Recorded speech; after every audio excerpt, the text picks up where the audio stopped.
एक आदमी होटल में रहते हुए एक अजीब घटना का पता लगाता है। उसने देखा कि जिस होटल में वह रह रहा है वह हर दिन धीरे धीरे सिकुड़ रहा है।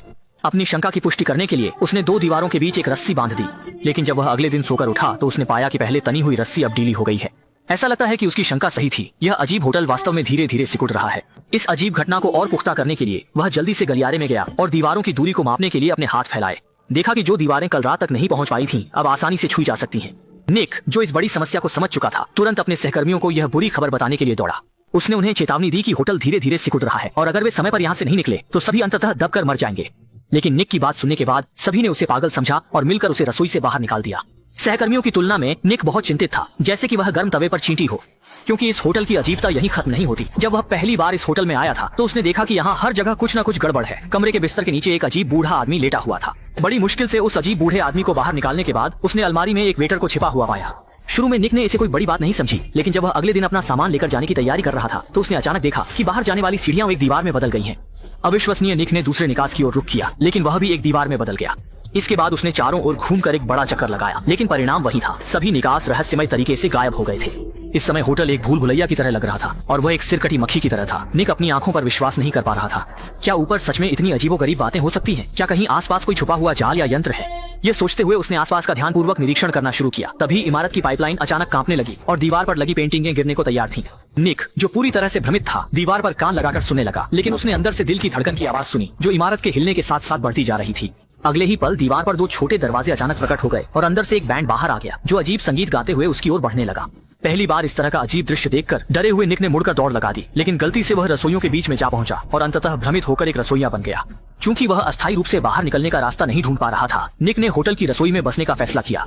लेकिन उसे समझ नहीं आ रहा था कि रसोई का मेन्यू बहुत सीमित था, जिसमें विभिन्न प्रकार के अंडे थे और उसका काम रोज अंडे फोड़ना था। हालांकि होटल की अजीब घटनाएं लगातार जारी थीं।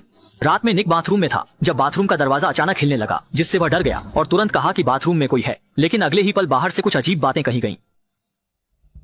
क्या तुम वही हो? क्या तुम मुक्तिदाता हो? निक ने जल्दी से समझाया कि उन्होंने गलत व्यक्ति को ढूंढा है, लेकिन जैसे ही उसने यह कहा, कई बड़े हाथ अंदर आ गए, जिससे निक की आत्मा कांप उठी।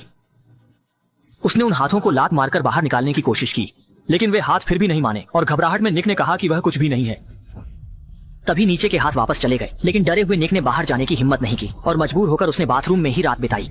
अगले दिन उसका सहकर्मी करली बाथरूम आया और उसने निक को बाहर निकाला। निक को पता था कि वह अब और नहीं रह सकता, इसलिए उसने करली से होटल के बाहर निकलने का रास्ता पूछा। लेकिन करली ने कहा कि वे यहाँ दसियों साल से काम कर रहे हैं और कभी होटल से बाहर नहीं गए, इसलिए उन्हें भी बाहर निकलने का रास्ता नहीं पता। लेकिन ठीक उसी समय उसने अचानक देखा कि होटल का रिसेप्शनिस्ट किचन में आ गया है। निक ने यह देखकर तुरंत उसका पीछा किया ताकि उसे साफ साफ पूछ सके, लेकिन जैसे ही वह गलियारे में पहुंचा, रिसेप्शन का स्टाफ गायब हो गया। अब और सहन नहीं कर पाने वाला निक सीधे मुख्य रसोइये के कार्यालय में गया और इस्तीफा देने की मांग की। लेकिन जैसे ही उसने इस्तीफा दिया, मुख्य रसोइया अचानक घुटनों के बल गिर पड़ा और निक से विनती करने लगा कि वह कतई न जाए, यह कहते हुए कि यहाँ उसके बिना काम नहीं चल सकता। इसके बाद उसने एक के बाद एक कई अजीब अजीब बातें कही।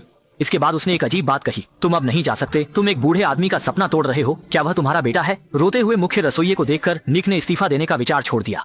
लेकिन यह दृश्य करली ने देख लिया और उसने सोचा कि निक इस तरह से पदोन्नति पाने की कोशिश कर रहा है। गुस्से में उसने निक से बात करना बंद कर दिया और उसे डॉर्मेट्री से बाहर निकाल दिया।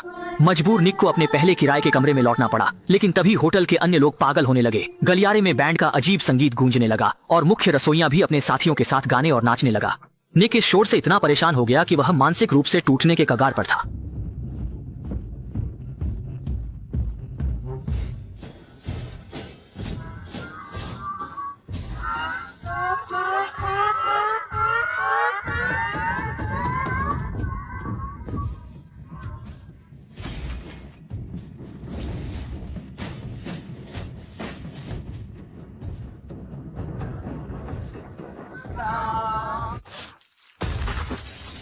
एक तेज कांच की आवाज के साथ सभी आवाजें अचानक रुक गईं।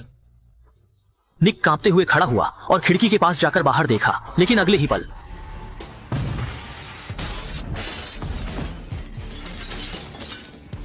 सभी खिड़कियों के टूटने के साथ निक ने तुरंत महसूस किया कि यह होटल फिर से सिकुड़ने लगा है। कमरे को थोड़ा खुला दिखाने के लिए उसने कुछ फर्नीचर खिड़की से बाहर फेंक दिया, यह महसूस करते हुए कि वह अब और इंतजार नहीं कर सकता। उसने अपने दिमाग में होटल के नक्शे को खींचा, लेकिन उसने कई दिनों तक कोशिश की, फिर भी वह बाहर निकलने का रास्ता नहीं ढूंढ पाया। चूंकि होटल हर दिन सिकुड़ रहा था, आसपास के किराएदारों ने भी अपने कमरे का फर्नीचर बाहर निकाल दिया। जब निक बाहर निकलने का रास्ता खोज रहा था तो उसने देखा कि दीवार के पीछे कुछ है, पेपर के पीछे कुछ है उसने डर को सहते हुए इसे हटाया और पाया कि दीवार के अंदर अजीबोगरीब रेंगते हुए टेंटेकल्स भरे हुए हैं। ये घिनौनी चीज तुरंत ही निक को सिर में झुरझुरी का एहसास दिला गई। ये पता लगाने के लिए कि यह आखिर क्या है, निक ने लोहे की प्लेट उठाई और धीरे धीरे पास जाकर एक टेंटेकल को काट लिया। अगली ही पल चारों ओर से एक भयानक चीख सुनाई दी और इमारत जोर से हिलने लगी। यह देखकर निक डर के मारे कमरे में वापस भाग गया, लेकिन उसे यह नहीं पता था कि इस समय होटल का रिसेप्शनिस्ट घबराहट में वहां आ रहा था। लेकिन टेंटिकल्स को देखकर वह हैरान नहीं हुआ, बल्कि दुखी होकर उन अजीब टेंटिकल्स को सहलाने लगा। आने वाले दिनों में निक लगातार होटल के बाहर निकलने का रास्ता खोजता रहा, लेकिन होटल हर दिन छोटा होता जा रहा था। कुछ किराएदारों को मजबूरन गलियारे में रहना पड़ा और वे जमीन पर सोने लगे। आखिरकार वे निक के कमरे में रहने लगे, बिना शर्म के निक का खाना और उसकी निजी चीजें इस्तेमाल करने लगे। यहाँ तक कि अलमारी पर भी लोग रहने लगे। निक ने सबको नक्शा बनाने में मदद करने को कहा, लेकिन कोई भी मदद के लिए आगे नहीं आया, बल्कि उल्टा निक को कमरे से बाहर निकाल दिया।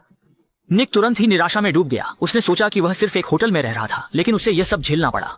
थका हुआ वह थोड़ी ही देर में गलियारे में ही सो गया, लेकिन तभी दीवार का वॉलपेपर अजीब तरह से गिरने लगा, जैसे कि वह निक पर कंबल की तरह ढक रहा हो। अगले दिन निक को कमरे के फोन की घंटी ने जगा दिया। वह तेजी से कमरे में दौड़ा, लेकिन जैसे ही वह अंदर आया उसने देखा कि एक लड़के ने फोन काट दिया।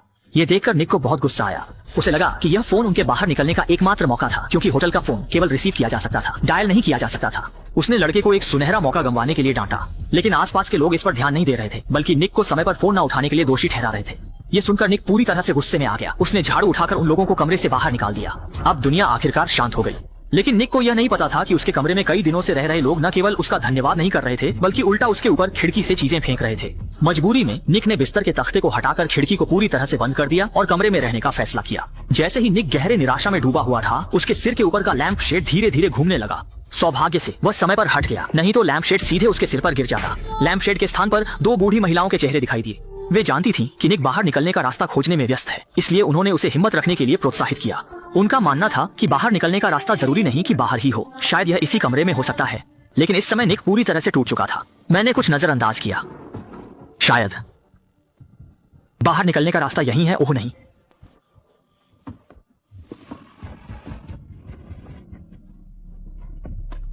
ये वहां नहीं है। शायद बाहर निकलने का रास्ता यही है। नहीं, ये नहीं है।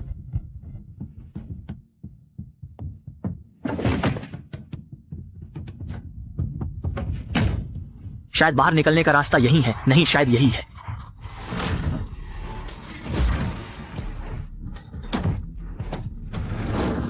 निक तुरंत ही वहीं खड़ा रह गया। कौन सोच सकता था कि उसके कमरे की अलमारी के पीछे एक अजीब सुरंग छिपी हुई है और सुरंग की दीवारों पर अज्ञात आंतें रेंग रही हैं, जैसे कि यह किसी जीव का आंतरिक अंग हो। लेकिन वह यह सुनिश्चित नहीं कर सका कि यह खतरनाक है या नहीं। लेकिन अब उसके पास कोशिश करने के अलावा कोई और विकल्प नहीं था। मजबूरी में उसने हिम्मत करके आगे बढ़ने का फैसला किया। जैसे जैसे वह आगे बढ़ता गया, सामने अचानक एक रोशनी दिखाई दी। यह सोचकर कि बाहर निकलने का रास्ता पास ही है, निक और अधिक जोर से चढ़ने लगा। लेकिन जब वह वहां पहुंचा तो उसने पाया कि यह कोई बाहर निकलने का रास्ता नहीं था, बल्कि एक अंडा था और उसके अंदर एक छोटी ऑक्टोपस रेंग रही थी। यह दृश्य देखकर निक डरा नहीं, बल्कि बहुत श्रद्धा से उसके पास जाकर उसे सहलाने लगा। इसी बीच निक द्वारा बाहर निकाले गए किराएदार भी दरवाजा तोड़कर अंदर आने लगे। लेकिन जैसे ही उन्होंने इस सुरंग को देखा, वे तुरंत ही उत्साहित हो गए और सब लोग घुटनों के बल बैठ गए, जैसे किसी चीज की प्रार्थना कर रहे हो। प्रार्थना खत्म होते ही सभी लोग सुरंग में जाने लगे, ऑक्टोपस का असली चेहरा देखने के लिए। लेकिन उन्होंने ये बिल्कुल भी नहीं देखा कि उनके पैरों के नीचे जो आंतें अनजाने में दब गईं, उससे ऑक्टोपस को तीव्र पीड़ा हुई। यह देखकर कि लोग लगातार अंदर आ रहे हैं, छोटे ऑक्टोपस को दर्द से छुटकारा दिलाने के लिए निक ने पूरी ताकत से इस अंडे को बाहर धकेल दिया। अगले ही पल निक अचानक गहरे काले समुद्र में आ गया। इस समय छोटा ऑक्टोपस धीरे धीरे उसकी ओर तैरने लगा। उसे उठाकर वह सिर के ऊपर की रोशनी की ओर तैरने लगा और फिल्म यहीं समाप्त हो गई। कहा जाता है कि इस फिल्म में कई स्तरों के अर्थ छिपे हैं। तो स्क्रीन के सामने बैठे आप लोग क्या सोचते हैं कि इस अंत का क्या अर्थ है?